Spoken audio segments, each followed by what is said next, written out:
Bismillahirrahmanirrahim. Assalamualaikum warahmatullahi wabarakatuh. Innal hamdalillah nahmaduhu wa nasta'inuhu wa nastaghfiruh wa na'udzu billahi min syururi anfusina wa min sayyiati a'malina. May yahdihillahu fala mudhillalah wa may yudlilhu fala hadiyalah. Asyhadu an la ilaha illallah wahdahu la syarikalah wa asyhadu anna Muhammadan abduhu wa rasuluh la nabiyya wa la rasula ba'dah. Ikhwati fillah, ma'asyiral hadirin wal hadirat, Bapak-bapak, ibu-ibu yang dimuliakan Allah, mari sama-sama kita kembali bersyukur kepada Allah Subhanahu wa taala. Alhamdulillah, pada malam hari ini kita diberikannya kesehatan dan diberikannya semangat iman. Dengan nikmat sehat dan nikmat iman itulah alhamdulillah pada malam ini kita bisa berada di rumah Allah yang mulia ini. Barangkali ada di antara saudara-saudara kita yang mau menghadiri tapi dia sakit, atau ada yang mau menghadiri tapi punya alasan-alasan tertentu yang dia tidak bisa terhindar darinya. Alhamdulillah kita diberikan kemuliaan untuk duduk di majelis ilmu. Mudah-mudahan ini menjadi pahala bagi kita, bisa menjadi wasilah untuk menambah ilmu dan wawasan kita. Tidak hanya sekadar sampai sebatas ilmu pengetahuan saja, tetapi harus dibuktikan dengan amal. Karena tidak ada gunanya ilmu kalau seandainya dia tidak diamalkan. Sama-sama kita juga harus berselawat dan salam untuk Rasulullah sallallahu alaihi wasallam.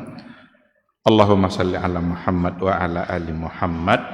Mudah-mudahan sosok figur yang telah berjuang mengorbankan segala-galanya demi tegaknya risalatul Islam itu hendaknya selalu kita tauladani, selalu kita taati, selalu kita jadikan tauladan. Apapun yang kita lakukan, apapun yang kita ucapkan, hendaknya kita selalu mengukur kebenarannya dengan apa yang telah beliau gariskan, sesuai atau tidak sesuai. Kalau seandainya tidak sesuai, maka tinggalkan saja, karena hal-hal yang tidak sesuai dengan yang diperintahkan lalu kita buat, itu hanya akan menyusahkan kita di akhirat kelak. Tapi kalau seandainya sejalan dengan perintah dan dengan ruh syariat yang dibawa oleh Rasul kita, maka lanjutkan. Mudah-mudahan itu semua bisa menambah catatan kebaikan, menambah berat timbangannya, yang insya Allah mudah-mudahan di akhirat kelak kita mendapatkannya dengan tangan kanan, ashabul yamin. Karena di akhirat akan ada dua golongan, ada ashabul shimal dan ada ashabul yamin. Ashabul shimal adalah orang-orang yang catatan kebaikannya sedikit, dikalahkan oleh catatan dosa. Sedangkan ashabul yamin adalah orang-orang yang catatan amal solehnya banyak, mengalahkan catatan dosa. Mudah-mudahan kita semua insyaallah bisa mendapatkan syafaat dari Rasulullah sallallahu alaihi wasallam. Amin amin ya rabbal alamin. Ikhwati fillah, ma'asyiral hadirin wal hadirat, rahimani Allah wa iyyakum. Kembali pada malam hari ini kita akan melanjutkan kajian kita dengan tema besarnya adalah sebab-sebab terjadinya penyimpangan dalam kehidupan kita, dalam kehidupan beragama kita. Sudah banyak hal yang kita sampaikan yang terkait dengan asbabnya. Yang terakhir kemarin adalah di antara yang akan menyebabkan terjadi penyimpangan dalam beragama kita adalah izdira al-ulama ar-rabbaniyin. Ketika kita menghina ulama-ulama yang rabbani, ulama-ulama yang mengajak kepada Al-Quran dan Sunnah, ulama-ulama yang ingin menegakkan sunnah-sunnah Rasulullah sallallahu alaihi wasallam. Mereka telah menghabiskan umurnya di dalam mendalami Islam, di dalam mengajarkan Islam. mengharapkan ridha, ikhlas karena Allah Subhanahu wa taala.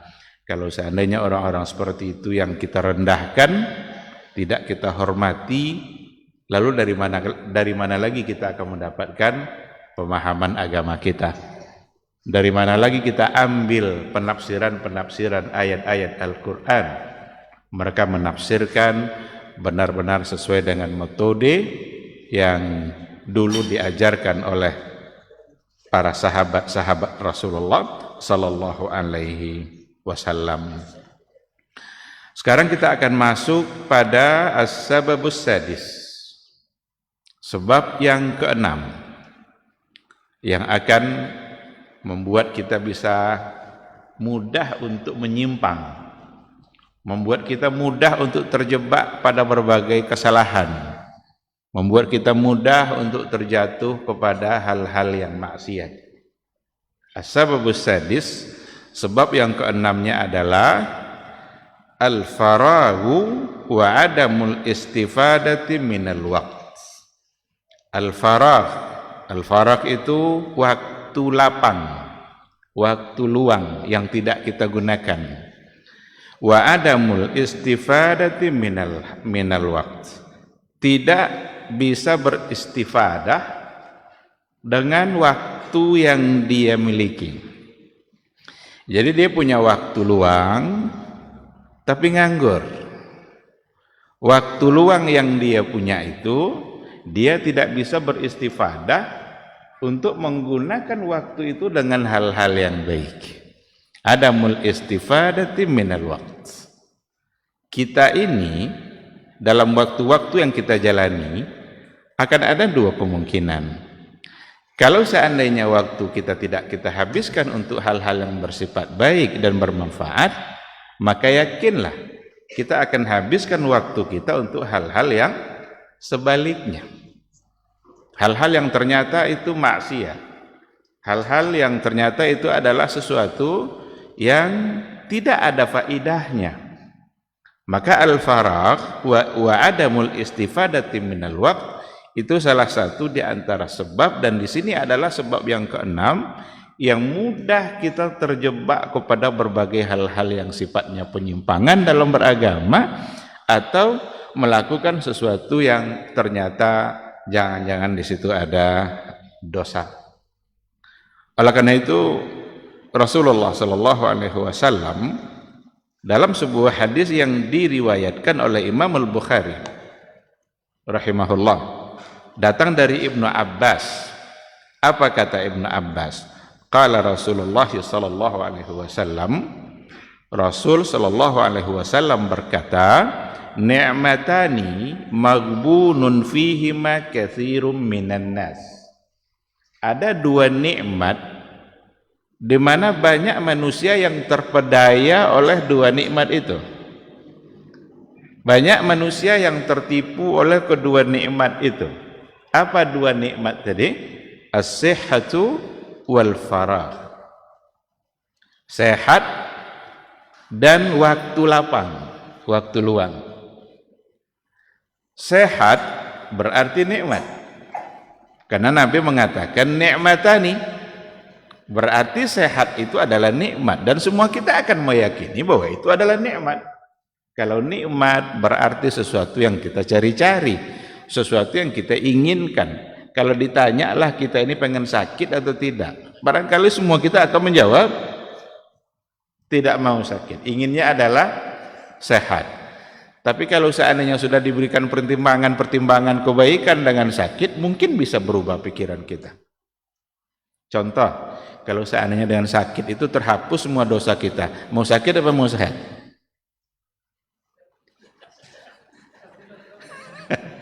Umpama dengan adanya sakit terhapus semua dosa kita, sekarang kita mau tidak sakit? Udah mulai bisa berubah kan? Sesalah minta lah mulu sakit kan? Tetapi yang jelas sehat itu adalah nikmat. Maka semua kita kalau ditanya apa kabar, sehat. Apa kabar, sehat. Beda sama sahabat dulu. Ada di antara sahabat yang ditanya oleh Nabi apa kabar, dia tidak jawab sehat. Jadi pertanyaan Nabi ketika itu, "Kaifa asbahta ya fulan?" Apa kabar kamu di pagi ini? Apa jawabannya? "Asbahtu mu'minan haqqa." Saya pagi ini benar-benar beriman. Dia tidak jawab sehat. Berarti iman lebih berharga daripada sehat. Dalam pandangan sahabat tadi itu. Karena kalau seandainya sehat tapi tidak beriman, inilah yang akan tertipu tadi itu. Karena Nabi mengatakan dua nikmat yang banyak membuat manusia terpedaya. Yang pertama adalah sehat. Maka sehat dipastikan adalah sebuah nikmat, tetapi kalau seandainya tidak dimiliki oleh orang-orang yang beriman atau tidak ada iman pada orang-orang yang sehat, maka sehatnya justru akan membuat dia menjadi terpedaya. Kita semua pasti memilih sehat dan sekaligus harus kita ikutkan dengan dalam sehat kita itu, kita ikutkan kekuatan iman yang ada. Karena memang kalau dipilih-pilih sakit atau sehat, semua kita memilih sakit, meskipun ada sebagian akan memilih semua kita memilih sehat, kecuali akan ada memilih sakit kalau sudah diberikan pertimbangan-pertimbangan. Dengan sakit ternyata kita bisa mendapatkan kebaikan, dan berdasarkan kepada hadis memang seperti itu. Maka tidak ada hal yang buruk sebenarnya dalam kehidupan kita. Takdir Allah itu tidak ada yang buruk dalam pandangan Allah. Buruk itu hanya dalam pandangan kita. Maka dalam hadis yang beriman itu, mahwal iman itu kan yang terakhir kan beriman dengan bil qadari khairihi wa syarrihi. Beriman dengan takdir yang baik dan takdir yang buruk. Sekarang pertanyaannya, apa ada takdir buruk? Apakah ada takdir Allah yang buruk? Berdasarkan kepada hadis tadi secara zahir baik dan buruk. Tapi ketahuilah, kalau sudah dihubungkan dengan bahasa takdir yang buruk, itu hanya buruk dalam pandangan kita, hanya buruk dalam pikiran kita. Tapi bagi Allah itu tidak buruk, karena dengan melalui hal-hal yang kita anggap buruk tadi, Allah menginginkan adanya kebaikan. Itulah contohnya sakit. Tidaklah seseorang ditimpa oleh satu musibah, dia sakit, atau hatta syaukah yushakuha, bahkan seandainya ada kakinya ketusuk duri, kecuali di situ ada kebaikan yang akan diberikan oleh Allah. Di antaranya adalah keampunan. Kenapa keampunan? Nyawa kalau lah sakit biasa istighfar ya kau jawab. Kalau lah mulai sakit itu tidak sekian istighfar, astagfirullah, astagfirullah. Kalau lah sakit. Tapi kalau masih sehat, lupa dengan istighfar. Sekarang ketika ada orang yang lalai dengan waktunya, habis waktunya untuk hal-hal yang berbuat dosa, sehat aja nyatawi, tiba-tiba diberi sakit oleh Allah, dan dengan sakit itu dia sadar dan taat kepada Allah. Kira-kira sakit itu baik tidak bagi dia? Itu baik bagi dia. Maka dalam pandangan kita bisa saja sakit itu sebagai takdir yang buruk, tapi tidak ada yang buruk dalam takdir Allah, dalam pandangan Allah subhanahu wa ta'ala. Itulah sebabnya kita harus memuji Allah dalam keadaan apapun. Memuji Allah dalam keadaan mendapatkan nikmat mudah sekali, tapi memuji Allah dalam mendapatkan hal-hal yang tidak baik, ini yang akan sangat sulit. Nah, jadi dua nikmat yang akan membuat orang terpedaya. Yang pertama sehat, yang kedua al-faragh. Al-faragh itu waktu luang. Banyak orang menghabiskan waktunya untuk hal-hal yang tidak bermanfaat, mulai dari pagi sampai sore.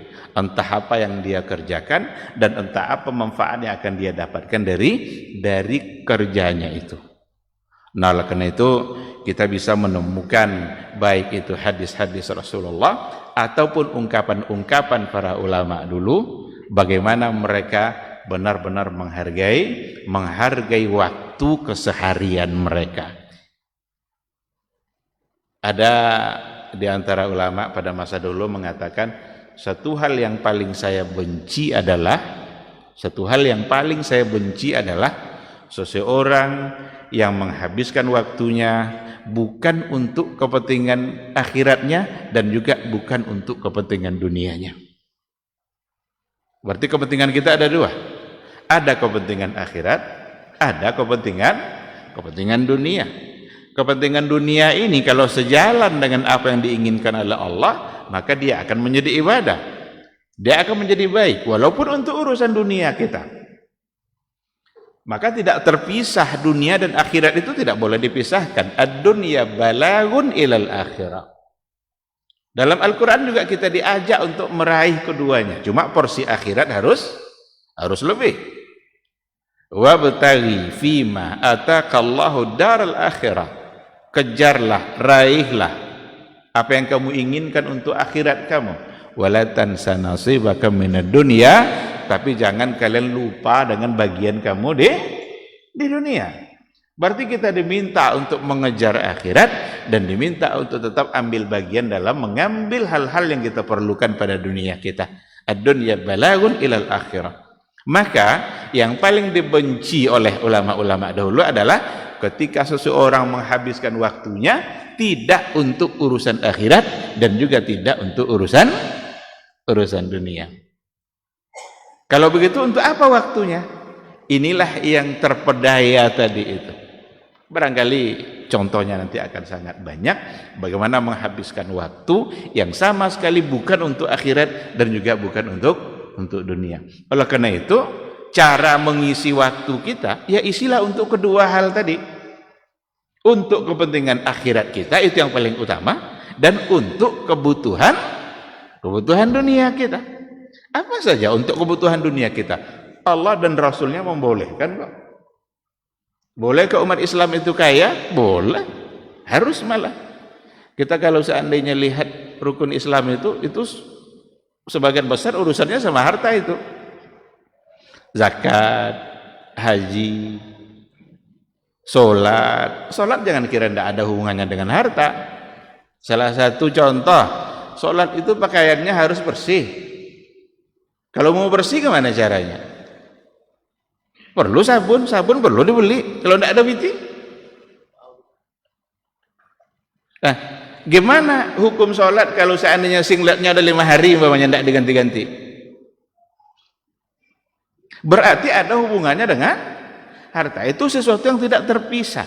Maka tidak boleh kita memisahkan dunia dengan akhirat dalam artian terpisah tanpa ada korelasi, tanpa ada hubungan sama sekali. Ad-dunya balagun ilal akhirah. Dunia itulah jembatan menuju kita ke akhirat. Oleh karena itu, seandainya kita habiskan waktu kita untuk persoalan dunia kita, usahakan yang selalu ada nilai ibadahnya. Untuk dunia tapi ada nilai ibadah. Bagaimana caranya? Ikutkan dalam semua kerja-kerja dunia kita, ikutkan niat di situ. Ikutkan niat untuk Allah dan mengerjakan perintah Rasulullah sallallahu alaihi wasallam. Kita pagi-pagi bapak-bapak keluar dari rumah, pergi ke kantor, pergi ke kebun, pergi ke pasar, pergi ke mana-mana di mana dia tempat mendapatkan maisha. Mulai langkah kaki kita dengan doa, mohon kepada Allah Subhanahu wa taala dan niatkan bahwa saya keluar ini ya Allah untuk mencari nafkah karena memang kewajiban saya sebagai suami adalah mencari nafkah. Maka setiap detik waktu dia saat mengurus dunianya tadi itu sesungguhnya adalah akan menjadi pahala dan bernilai baik. Inilah keindahan yang ada di dalam Islam, yang ada di dalam agama kita. Hal yang sama seperti yang saya katakan tadi itu ada dalam ucapan Ibnu Mas'ud yang senada dengan yang tadi itu. Ucapan ulama-ulama dulu itu sejalan dengan apa yang diucapkan oleh Ibnu Mas'ud. Abdullah Ibnu Mas'ud, sahibu Rasulullah sallallahu alaihi wasallam. Apa kata beliau? Inni la amqutur rajula an arahu farighan laisa fi syai'in min amalid dunya wala amalil akhirah. Ini ungkapan Ibnu Mas'ud. Saya sangat benci kepada seseorang yang kalau saya lihat dia farigan itu nganggur, tidak ada kojol atau ada sesuatu yang dia lakukan tapi tidak ada manfaatnya.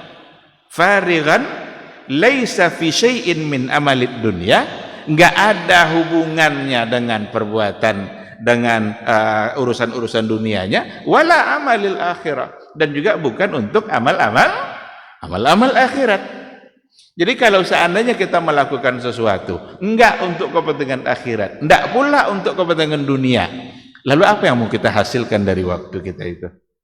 Padahal waktu itu adalah tanggung jawab yang harus kita pertanggungjawabkan nanti di hadapan Allah Subhanahu wa ta'ala.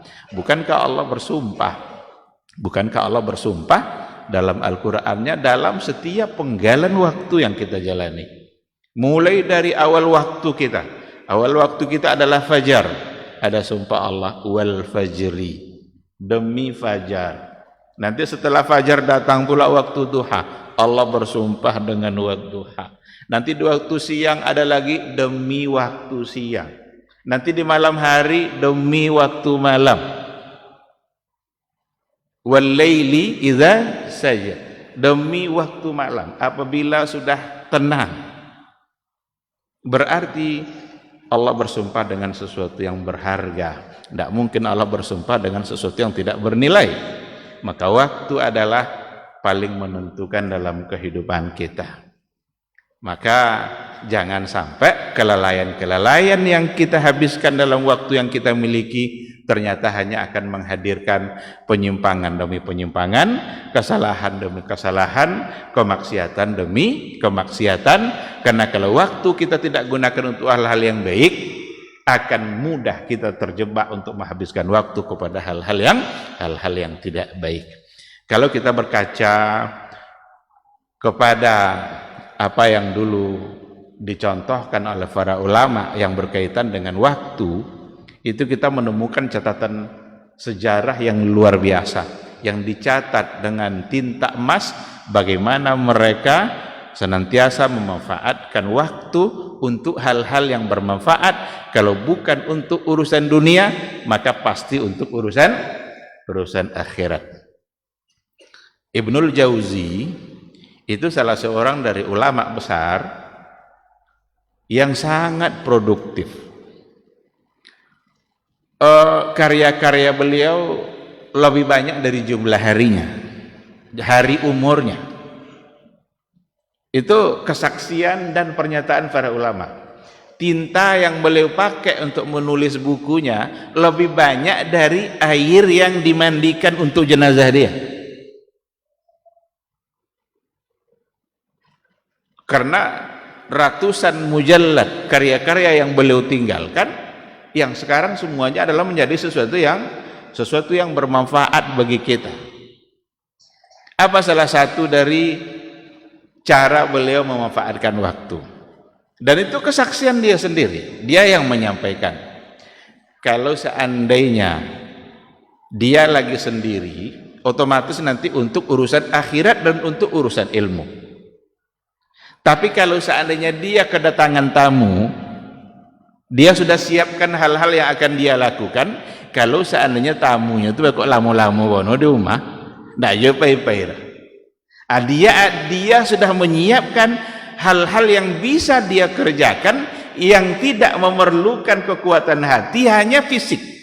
Contoh, umpama kalau ada pensil-pensil, pena-pena yang perlu diuncang, letak di situ rek bekak. Bekak kalau ada tamu nyoba cito, tapi tangannya bekerja. Atau kalau ada baju-baju yang agak cabik-cabik sekali, letak di situ rek, letak jarum situ rek. Ketika nanti mereka ngobrol bercerita, inya begitu aja tapi pojek berjalan ya. Untuk apa? Menurut beliau seperti itu, agar waktu saya tidak hanya habis ngobrol dengan seseorang yang kadang-kadang tidak ada manfaatnya. Maka dia dia siasati supaya waktunya itu terisi dengan hal-hal yang bermanfaat. Kan kalau sampai-sampai manja bisa ya berceritanya kan. Apa kabar Pak? Alhamdulillah. Nyoba manja ya tahu. Itu hanya sekedar untuk mengisi waktu. Padahal bertamu itu pun sesuatu yang dianjurkan juga, dan melayani tamu juga sebagai ibadah. Tetapi kalau seandainya waktunya akan habis untuk bercerita seperti itu saja, apalagi untuk hal-hal yang dia anggap kurang bermanfaat, disinilah cara beliau untuk mensiasati waktu-waktunya. Nah, ini contoh-contoh yang dilakukan oleh para ulama dahulu. Ada di antara mereka juga saking berharganya bagi mereka waktu itu adalah, dan akan harus menghasilkan ilmu.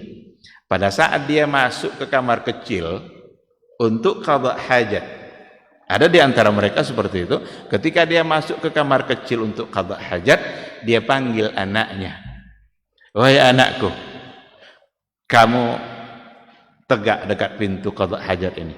Tolong kamu tolong kamu bacakan kepada saya pesan-pesan agama, hadiskah itu, ungkapan ulama kah, agar saya dengarkan pada saat saya qada hajat." Jadi dia di dalam kamar kecilnya qada hajat, tetapi telinganya tetap mendengarkan pesan-pesan agama yang dibacakan oleh anaknya. Ini kan gambaran yang luar biasa ini, bagaimana mereka memanfaatkan waktu. Kalau kita kira-kira apa yang kita lakukan? Mokoknya ada aja ya, sengaja lo mencet sampai itu boleh apa kan? Boleh enggak nampak kan? Ini satu-satunya yang bisa dinikmati dalam toilet itu mokok doh jalannya. Yang selain rokok enggak bisa dah. Makanan lain, buah-buahan enggak tolok duk makan dalam toilet tu. Tapi kalau rokok lah bisa merokok di dalam kamar kecil. Padahal kamar kecil adalah berarti rokok simpulkan.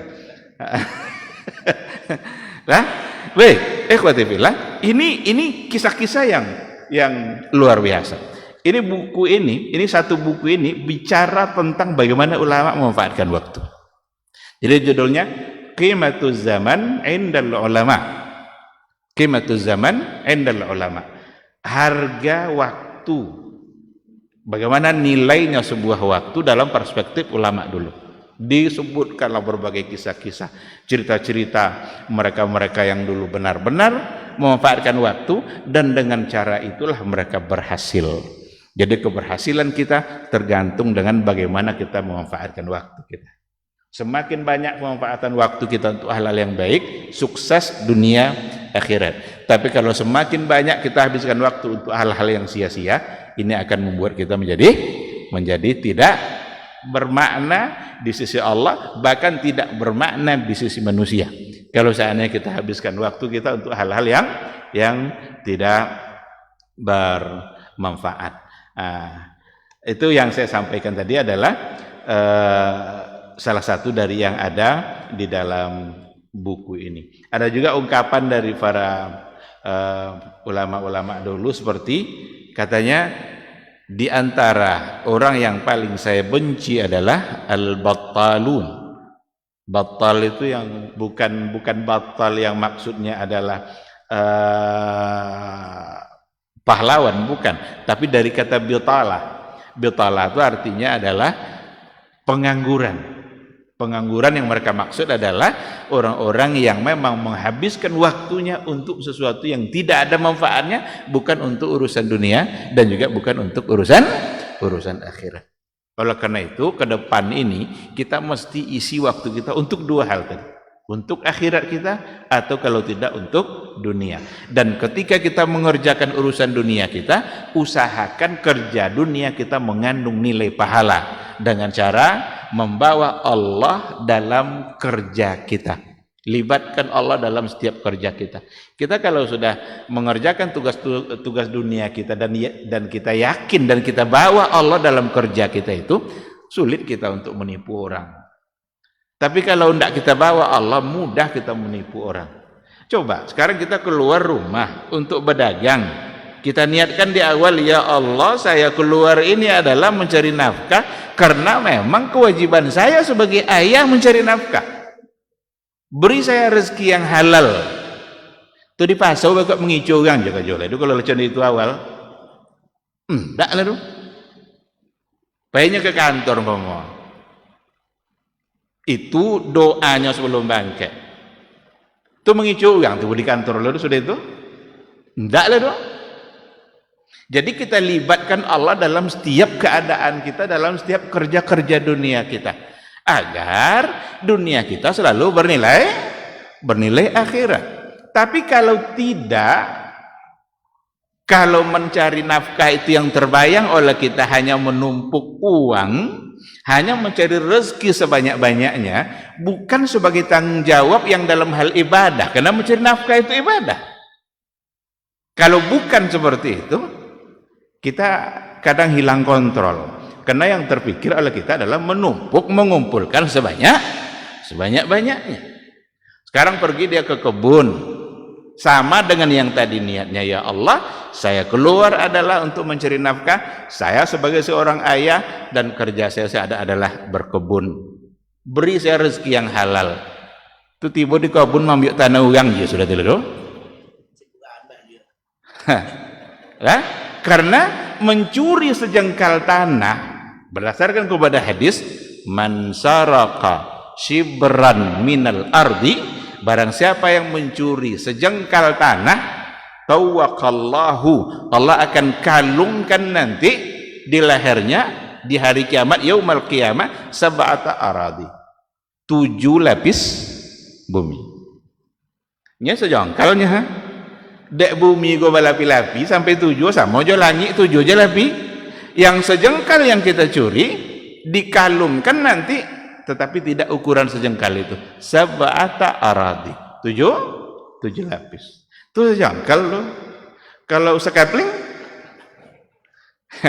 kalau sehektar, apalagi persoalan tanah, cik tanahnya 6 suge asli ke sodo suge. Tidakkah kita takut pada Allah yang membuat kita mudah berbuat salah itu? Karena kita tidak takut kepada Allah, karena kita tidak dekat dengan Allah. Kita habiskan waktu kita untuk hal-hal yang memang ternyata tidak diridhai oleh Allah dan oleh Rasulullah sallallahu alaihi wasallam. Nah, oleh karena itu, dua nikmat ini akan mudah membuat orang menjadi tertipu, nikmat sehat dan nikmat al-faragh, waktu luang. Kalau umpamanya waktunya luang tapi tidak sehat dah, agak tambah juga sekene nyenyon tidak sehat. Atau kalau dia sehat tetapi dia sibuk dengan mengisi waktunya dengan hal-hal yang bermanfaat, maka tidak masuk pada hadis ini. Tapi kalau sudah berkumpul keduanya, sehat lalu punya waktu lapang, waktu luas, itu akan sangat mudah membuat orang menjadi tergelincir. Maka dijadikan di sini adalah min asbab al-inhiraf. Lalu bagaimana cara, di antara cara agar kita bisa mengisi waktu kita dengan hal-hal yang betul-betul bermanfaat? Kita lihat apa yang dikatakan oleh Ibnu Aqil terkait dengan bagaimana cara yang paling tepat dalam mengisi waktu. Tapi waktu Isya sudah masuk, kita akan jawab dulu suara azan, nanti insyaallah setelah azan akan kita lanjutkan.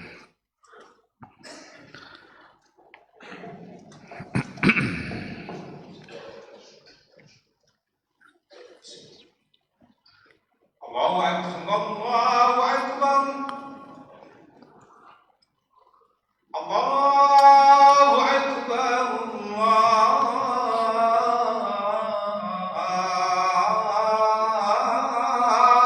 Akbar.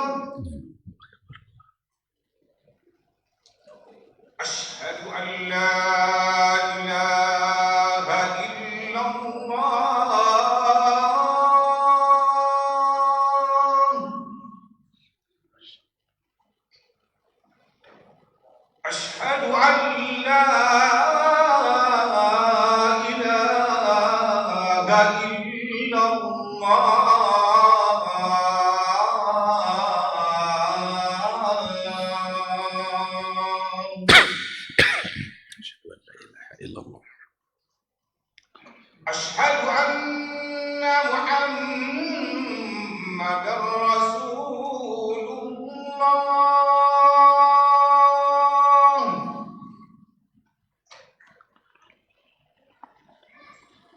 Asyhadu anna Muhammadar Rasulullah.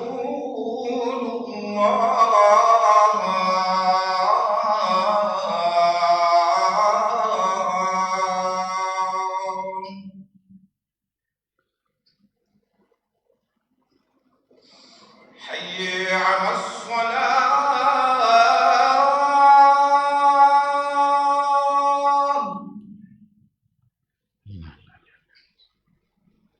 Hayya 'alas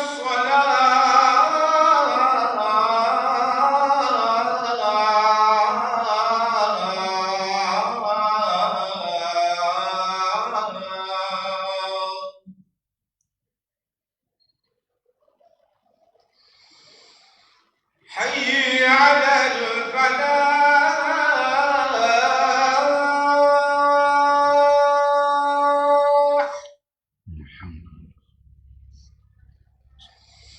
حي على الفلاح.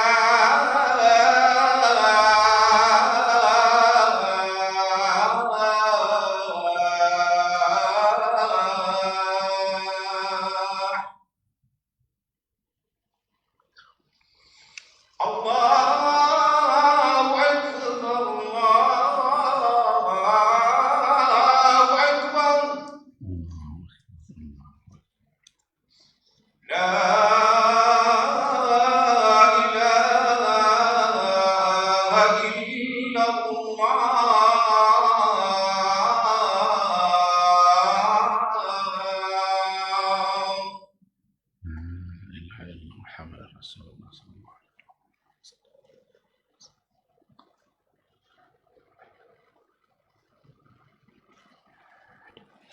Bismillahirrahmanirrahim. Alhamdulillah wassalatu wassalamu ala Rasulillah wa ala alihi wa sahbihi wa mawala. Ikhwati fillah, ma'asyiral hadirin wal hadirat, rahimani Allah wa iyyakum. Kita lanjutkan sedikit materi kita. Bagaimana para ulama dulu caranya untuk mengisi waktu. Pokoknya mereka selalu berupaya untuk selalu yang bernilai qurbah. Apa itu qurbah itu? Qurbah itu saya menyibukkan diri saya, wa qata'tu bihi waqti, dan begitulah cara saya mengisi waktu saya. Mendapatkan ilmu. Kita sekarang dengan fasilitas yang ada, saya kira sudah sangat banyak sekali cara yang dimudahkan oleh Allah untuk mendapatkan ilmu. Kalau mendapatkan ilmu, ya diantaranya bagaimana kita bermajelis. Dalam majelis ilmu itu salah satu. Tapi bisa enggak ketika kita sendiri-sendiri dengan HP yang kita punya, bisa enggak kita mendapatkan ilmu? Bisa, kalau kita mau. Umpama kita tahu siapa orang-orang tokoh-tokoh kita yang paling pantas untuk kita ambil ilmunya. Rata-rata mereka sekarang sudah punya channelnya, sudah punya akun-akun yang memang bisa kita belajar darinya. Apalagi tokoh-tokoh nasional yang memang kita anggap mereka adalah punya manhaj yang lurus dan jelas, ambil ilmunya. Tengok. Kalau enggak nanti, maka akan kita gunakan untuk hal-hal yang selain daripada hal-hal yang bermanfaat. Kalau umpama kebetulan kita sekarang sedang belajar bahasa Arab umpamanya. Sekarang alhamdulillah digalakkan belajar bahasa Arab dan banyak orang punya semangat untuk belajar bahasa Arab. Saya tengok yang ikut kadang sudah ada juga yang sudah berumur, tapi semangatnya luar biasa. Bisa enggak melalui HP yang kita punya? Bisa. Buka saja channel-channel yang di situ ada bimbingan-bimbingan bahasa Arab mudah, bahasa Arab dasar, ada percakapan-percakapan anak-anak orang-orang Arab yang memang mereka di situ berbahasa Arab, itu akan bisa membantu, Maka ketika dikatakan talabu ilmin, itu tentu saja dalam arti yang luas, di antaranya bermajelis, itu jelas. Tapi bermajelis kita kan terbatas kan? Sangat terbatas. Kalau umpamanya majelis sampai dari maghrib sampai isya umpamanya, bunyi aja nanti lonceng iqamah tuh, dan tidak boleh diperpanjang tuh kan? Kalau diperpanjang juga, ada nengok-nengok aja orang itu kan kok enggak selesai-selesai ini. Berarti ada batas kan? Apakah ketika majelis berakhir lalu kita tidak punya waktu menuntut ilmu? Punya, ada. Kalau kita mau. Maka menurut Ibnu Aqil ini, wadzalika allazi syaghaltu bihi nafsi. Dengan cara itulah saya menghabiskan waktu dan menyibukkan diri saya.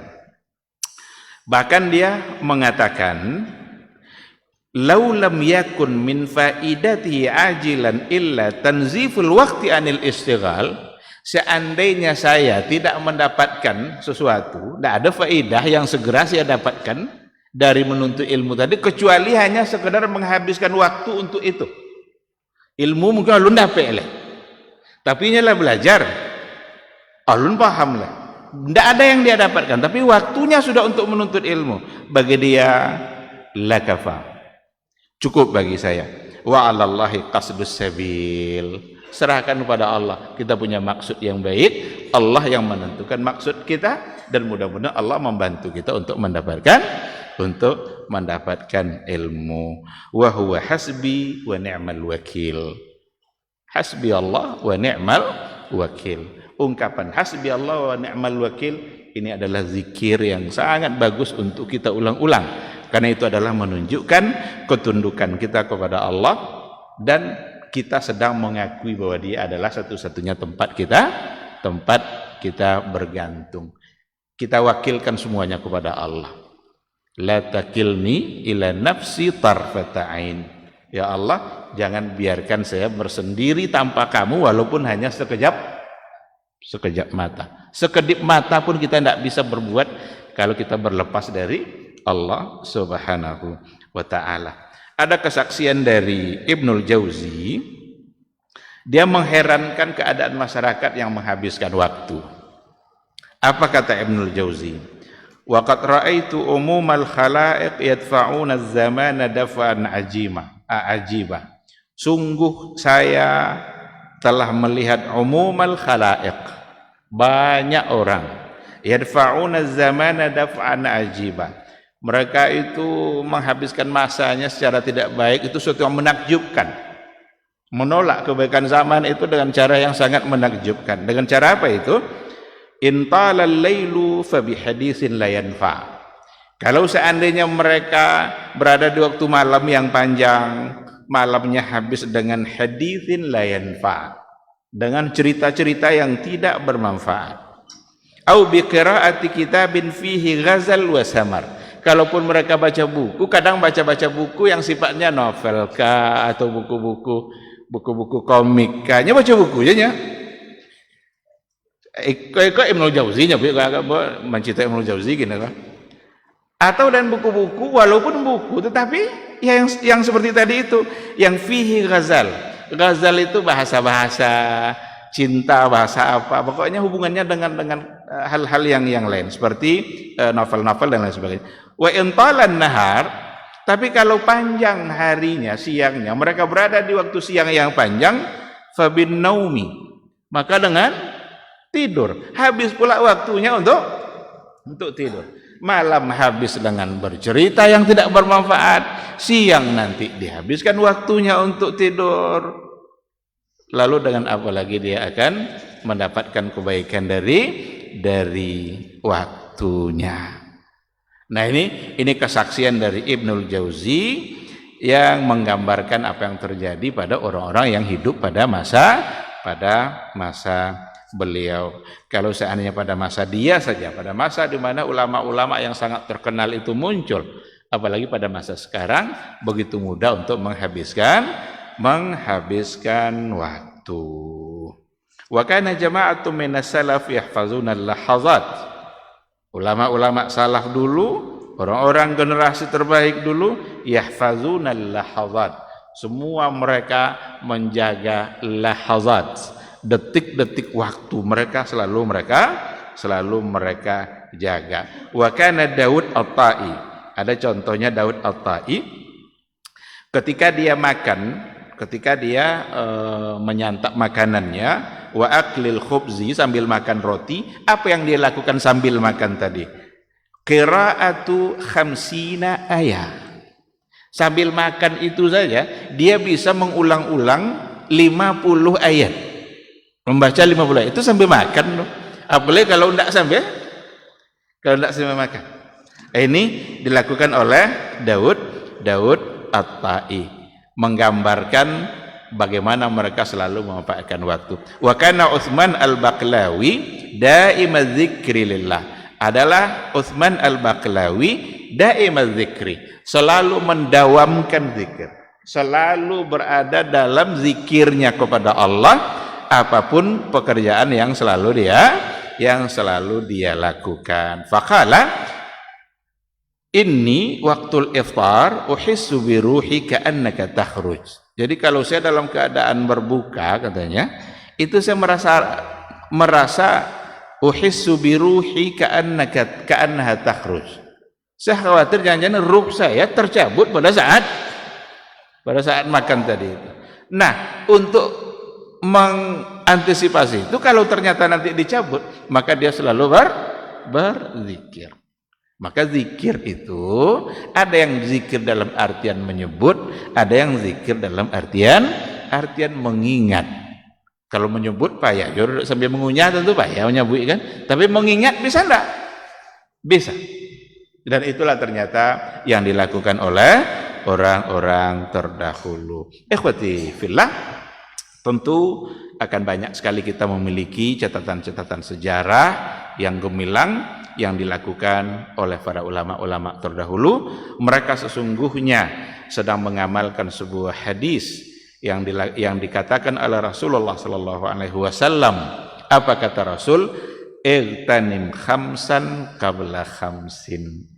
Jagalah 5 sebelum datang yang 5. Semua mereka sangat mengerti dengan hadis itu dan mereka membuktikan pengamalannya dalam kehidupan sehari-hari. Jaga hidup kita sebelum kita mati, jaga sehat kita sebelum kita sakit. Wa faraghika qabla syughlik. Jaga waktu luang kita sebelum syughlik, sebelum kita disibukkan oleh memanfaatkannya. Wa syababika qabla harami. Jaga pula waktu muda kita sebelum sampai nanti masa tua. Wa ghinaka qabla faqrik. Dan jaga pula waktu kaya kita ketika kaya, jaga sebelum nanti ditakdirkan Allah menjadi miskin atau menjadi fakir. Ini hadis riwayat Al-Hakim wal Baihaqi. Oleh karena itu ikhwati fillah, sebab yang keenam ini mari sama-sama kita pahami. Mari sama-sama kita isi waktu kita. Kita memohon kepada Allah Subhanahu wa taala. Ini untuk menyampaikannya sangat sulit. Sangat mudah, menyampaikannya sangat mudah, tapi untuk mengamalkan sangat sulit. Maka semoga Allah memudahkan kita semua untuk memanfaatkan waktu dengan hal-hal yang selalu bernilai manfaat. Kalau bukan untuk manfaat akhirat, maka usahakan kerja kita, waktu kita selalu untuk hal-hal yang bermanfaat bagi dunia kita. Kalau seandainya tidak untuk dunia juga tidak untuk akhirat, inilah orang-orang yang akan tertipu berarti oleh sehat yang diberikan Allah dan dengan waktu lapang yang diberikan oleh Allah. Kalau tertipu berarti dia sedang kufur nikmat. Karena sehat dan waktu lapang itu adalah nikmat yang harus kita syukuri. Jangan sampai kedua itu justru menjauhkan kita dari Allah Subhanahu wa taala. Terima kasih. Mudah-mudahan bermanfaat. Subhanakallahumma bihamdika asyhadu an la ilaha illa anta astaghfiruka wa atubu ilaik. Wassalamualaikum warahmatullahi wabarakatuh.